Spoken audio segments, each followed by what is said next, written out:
Adadi sape pukola mule fala mafore bet. Adadi sape pukola muno di norma dumema. Adadi sape pukola mule fala magine bebe. Adadi sape pukola muno di norma remema. Abanta ule fala. Mubarato abanta ule fala. Mubarame abanta ule fala. Mubarato abanta ule fala. Wonga fala dani be. Amube kolo anaga yagi feu aga fente. Amube kolo anaga yagi de. Wafala dani be. Wanya yara bikona muta kolo aga fente. Nama yagi de. Sanjema ule barala nyamabe. Rimbore nasefala sanjema nga balade nyamabe. Nyamani siwazi kateno ndifala nyamabe. Kono ule makundu fe. Uba ule makundu fe.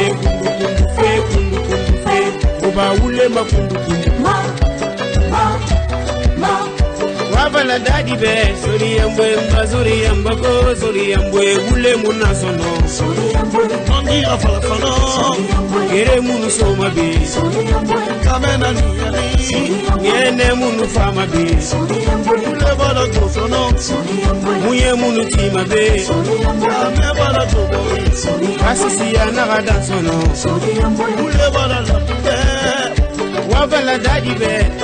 Sori yambako, sori yambwe, dadi puke. Seri yambu na bohu yoma. Nyaki mura, no fingi para, konna tu. Justice d'abord. Sori yambako, sori yambwe. Amube kolo, anagaya kifelo, afente. Amube kolo, anagaya kifelo. Bonjour chers compatriotes. Nous sommes le 21 mars 2020. Il y a quelques minutes, j'ai eu vraiment une froideur dans le dos en voyant le président guinéen Alpha Condé, tout habillé en blanc, se mettre debout, faire face à son peuple pour mentir. C'est vraiment regrettable. Dans son allocution de cet après-midi, adressée aux Guinéens, Alpha Condé assure que les élections se passeront demain dans la sérénité et que le fichier électoral, conformément aux recommandations des experts de la CEDEAO et de la francophonie, que le fichier électoral est désormais conforme à ces recommandations. Toute la correction a été faite et que les élections seront désormais correctes. Dans sa façon de parler, Alpha Condé donne le sentiment que dans cette épreuve, dans cette manœuvre-là, et dans l'organisation de ces élections demain, de ce double scrutin demain, dans cette forfaiture qu'il est en train d'organiser, que la Guinée est accompagnée par la CEDEAO, l'Union africaine, la francophonie, ainsi de suite. Il donne ce sentiment-là. Il va jusqu'à les remercier, ils ont fait des recommandations grâce à leurs experts. Mais c'est faux. Écoutez, Alpha Condé, en Guinée, le gouvernement guinéen, le ministre des Affaires étrangères de la Guinée, Mamadi Touré, est allé jusqu'à adresser une lettre à l'Union africaine et à la CEDEAO en les priant d'envoyer une équipe d'observateurs pour le double scrutin qu'ils organisent ce dimanche.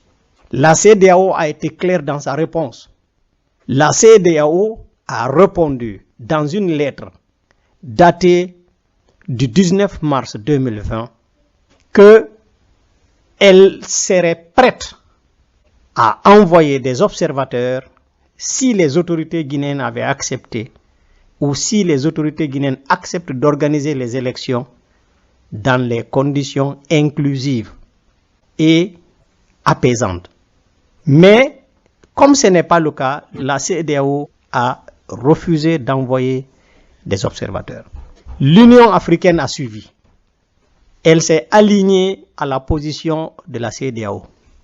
Et hier, le 20 mars 2020, c'est l'Union européenne qui, à son tour, s'est alignée à cette position de la CEDEAO et de l'Union africaine pour dire dans sa déclaration: la Guinée aborde, dans un contexte de polarisation extrême, le double scrutin du 22 mars. Élections législatives et référendum constitutionnels tels que décidés par le gouvernement. Maintenant, l'Union européenne précise: les conditions d'organisation d'un scrutin sérieux et apaisé, dont le résultat puisse être accepté par tous, ne sont actuellement pas réunies.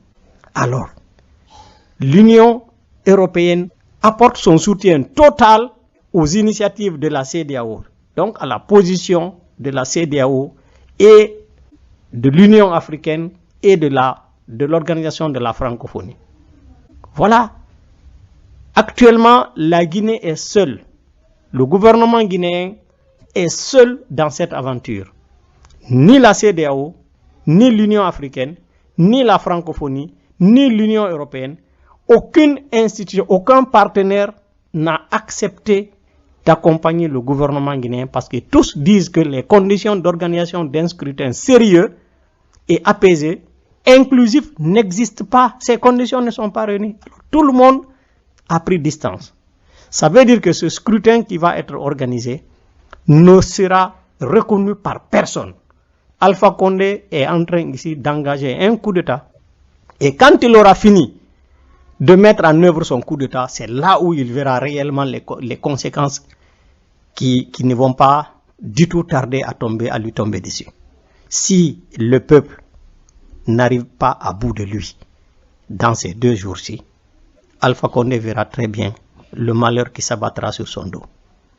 J'exhorte les jeunes, les femmes, les coordinations régionales à ne pas seulement faire des déclarations, mais à appeler la population à se mobiliser massivement, non plus pour empêcher ce double scrutin, ce coup d'État, mais pour dégager Alpha Condé.